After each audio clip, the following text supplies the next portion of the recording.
आप देख रहे हैं Janwadi news top 20 sponsored by Shobhit university Meerut. Shobhit university, empowering nation through education. नमस्कार, स्वागत है आपका जनवाड़ी डिजिटल न्यूज की दुनिया में। मैं हूं आपके साथ अजीत आनंद। आइए नजर डालते हैं दिन भर की खास खबरों पर। जदयू की बैठक में तय हो सकती है नीतीश कुमार की भूमिका। होर्डिंग्स बैनर ने कर दिया है 2024 की ओर इशारा। नीतीश कुमार भले ही पीएम पद की दावेदारी को टाल रहे हों, लेकिन होर्डिंग्स और बैनर में लिखे नारे प्रदेश में देखा देश में दिखेगा, आगाज हुआ बदलाव होगा, जुमला नहीं हकीकत 2024 की तैयारी बताने के लिए काफी है। चीफ जस्टिस उदय उमेश ने शेयर किया 4 दिन का रिपोर्ट कार्ड। बोले 1293 केसों का हुआ निपटारा। चीफ जस्टिस उदय उमेश ललित ने शुक्रवार को बार काउंसिल ऑफ इंडिया द्वारा आयोजित एक सम्मान समारोह में कहा कि सुप्रीम कोर्ट ने पिछले 4 दिनों में 1293 विविध मामलों का निपटारा भी किया है। सोनाली फोगाट मर्डर केस में हुआ बड़ा खुलासा।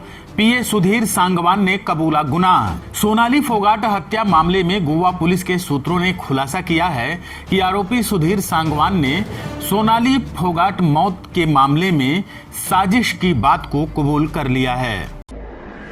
सुकेश चंद्रशेखर ठगी मामले में ईओडब्ल्यू ने नोरा फतेही से की पूछताछ। अभिनेत्री से 6 घंटे तक हुए सवाल जवाब। महाठग सुकेश चंद्रशेखर से नजदीकी संबंध को लेकर अभिनेत्री नोरा फतेही की मुश्किलें बढ़ती नजर आ रही हैं। आर्थिक अपराध शाखा ने शुक्रवार को सुकेश चंद्रशेखर ठगी केस में नोरा फतेही से करीब 6 घंटे तक पूछताछ की।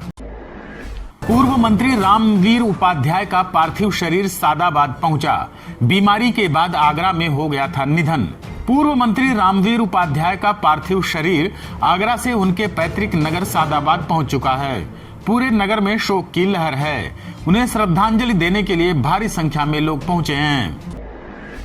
यमुना एक्सप्रेसवे से 20 फुट गहरी खाई में गिरी BMW कार। नोएडा के दनकौर में चालक की मौत, 1 घायल। नोएडा के दनकौर थाना क्षेत्र में शनिवार सुबह एक तेज रफ्तार BMW कार अनियंत्रित होकर सड़क से 20 फुट नीचे गिर गई, जिससे वाहन चालक की मौत हो गई, जबकि कार सवार एक व्यक्ति घायल हो गया। कांग्रेस का रामलीला मैदान में रविवार को शक्ति प्रदर्शन। कई मुद्दों पर करेगी हल्ला बोल रैली। कांग्रेस पार्टी शनिवार को दिल्ली के रामलीला मैदान में केंद्र सरकार के खिलाफ महंगाई, बेरोजगारी और आवश्यक वस्तुओं पर GST वृद्धि जैसे मुद्दों पर हमला करेगी। राहुल गांधी समेत कई नेता रैली को संबोधित करेंगे। मुरादाबाद में सीएम योगी ने सुनी फरियादियों की समस्याएं। जनप्रतिनिधियों और पदाधिकारियों के साथ की बैठक। मुरादाबाद मंडल के 2 दिन दौरे पर आए मुख्यमंत्री योगी आदित्यनाथ ने शनिवार को सर्किट हाउस में जनप्रतिनिधि और पदाधिकारियों के साथ बैठक की। बैठक में मुख्यमंत्री ने पदाधिकारियों और जनप्रतिनिधियों की समस्याएं सुनी, साथ ही सुझाव भी मांगे। अफसरों की कार्यशैली से नाराज धरने पर बैठे कारागार राज्य मंत्री। सीतापुर एसपी पर भी लगाए मनमानी का आरोप। सीतापुर में शनिवार को प्रशासनिक अमले में उस वक्त हड़कंप मच गया जब प्रदेश के कारागार राज्य मंत्री और हरगांव से विधायक सुरेश राही कलेक्ट्रेट में धरने पर बैठ गए। राज्य मंत्री के धरने पर बैठने की खबर से प्रशासन में हड़कंप मच गया। धमकी देकर सिरफिरे ने विवाहिता की दिन दहाड़े काटी गर्दन। हालत बेहद गंभीर, 2 दिन से कर रहा था पीछा। मेरठ के गंगानगर में आज शनिवार सुबह रक्षापुरम में डिफेंस कॉलोनी के छोटे गेट के सामने एक सिरफिरे युवक ने 25 वर्षीय महिला की गर्दन काट दी। हालांकि गंभीर हालत में महिला को अस्पताल में भर्ती करा दिया गया है। पुलिस ने इस मामले में जांच पड़ताल शुरू कर दी है। आप देख रहे हैं Janwadi news top 20 sponsored by Shobhit university Meerut. Shobhit university, empowering nation through education. Delhi NCR की तर्ज पर यूपी में बनेगा लखनऊ SCR। सीएम योगी आदित्यनाथ ने दिए निर्देश। यूपी में अब दिल्ली NCR की तर्ज पर लखनऊ आसपास के क्षेत्रों का भी विकास किया जाएगा। इन क्षेत्रों को उत्तर प्रदेश राज्य राजधानी क्षेत्र SCR के क्षेत्र में विकसित किया जाएगा।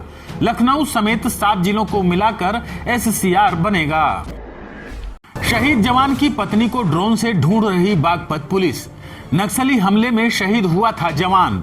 बागपत जिले के बड़ौद कोतवाली क्षेत्र के एक गांव से अपहृत शहीद की पत्नी की बरामदगी के लिए ग्रामीणों ने एसपी कार्यालय पर प्रदर्शन किया। गांव बिजरौल निवासी विक्की तोमर ने बताया कि उसके जीजा धर्मेंद्र 16 साल पहले असम में नक्सली हमले में शहीद हो गए थे, जिसके बाद से उसकी बहन बेबी गांव में मायके में रह रही है। बताया कि मंगलवार को दूसरे वर्ग के लोगों से उधार दिए रुपए वापस लेने गई थी, लेकिन वह घर नहीं लौटी। रैपिड रेल निर्माण के दौरान ओवरलोड क्रेन टूटकर मकानों पर गिरी। हादसे में महिला बच्चे समेत 3 की मौत। मेरठ के परतापुर थाना क्षेत्र में शनिवार को रैपिड रेल के निर्माण के लिए सरिया चढ़ा रही ओवरलोड कंस्ट्रक्शन क्रेन टूटकर कई मकानों और दुकानों पर गिर गई।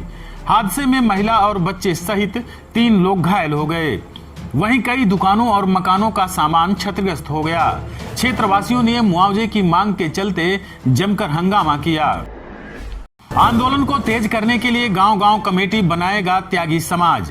आज शनिवार को भी जारी रहा धरना। मेरठ में कई दिनों से चल रहा त्यागी समाज का धरना प्रदर्शन शनिवार को भी जारी रहा।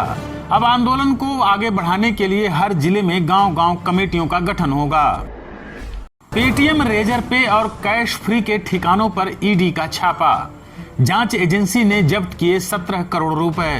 प्रवर्तन निदेशालय ईडी ने पीएमएल एक्ट 2002 के तहत कर्नाटक के बेंगलुरु में 6 ठिकानों पर छापेमारी की है। ईडी ने यह छापेमारी चाइनीज लोन ऐप केस में जांच के दौरान की।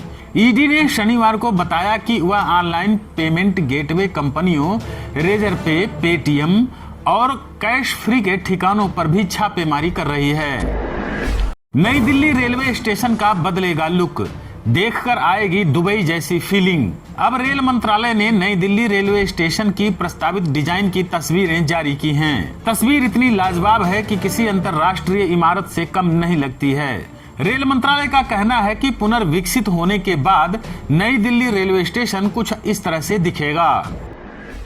पाकिस्तान को खुफिया जानकारी देने के आरोप में मौलवी गिरफ्तार। आईएसआई को साझा करता था सूचना। भारतीय सेना ने कश्मीर के किश्तवाड़ इलाके में रहकर पड़ोसी देश पाकिस्तान को खुफिया जानकारी देने के आरोप में एक मौलवी को गिरफ्तार किया है। सेना ने शनिवार को 22 वर्षीय मौलवी अब्दुल वाहिद को किश्तवाड़ इलाके में गुप्त सूचना मिलने के बाद दबोच लिया है। भाजपा के खिलाफ नीतीश कुमार ने बनाया मास्टर प्लान। विपक्ष एकजुट हुआ तो सफल होगा मिशन दिल्ली। जदयू की ओर से प्रदेश कार्यालय में बीते शुक्रवार से मंथन हो रही है। आज जदयू की राष्ट्रीय कार्यकारिणी की बैठक भी हुई। खबर मिली है कि नीतीश कुमार मिशन 2024 को देखते हुए दिल्ली जाएंगे और वह विपक्ष के नेताओं को एकजुट करने पर बातचीत करेंगे। भाजपा सांसद निशिकांत दुबे समेत 7 के खिलाफ एफआईआर दर्ज। एयरपोर्ट पर सुरक्षा में चूक का है मामला। भाजपा सांसद निशिकांत दुबे समेत 7 लोगों के खिलाफ देवघर में एफआईआर दर्ज की गई है। एयरपोर्ट पर तैनात डीएसपी सुमन की ओर से निशिकांत दुबे समेत 7 के खिलाफ देवघर एयरपोर्ट की सुरक्षा में चूक मामले को लेकर केस दर्ज किया गया है। उत्तराखंड विधानसभा अध्यक्ष रितु खंडूरी की खरी बोली, भर्ती घोटाले के दोषियों को बख्शा नहीं जाएगा। उत्तराखंड विधानसभा अध्यक्ष रितु खंडूरी ने विधानसभा भर्ती में हुए कथित घोटाले पर कहा कि अनियमितताओं को सहन नहीं किया जाएगा।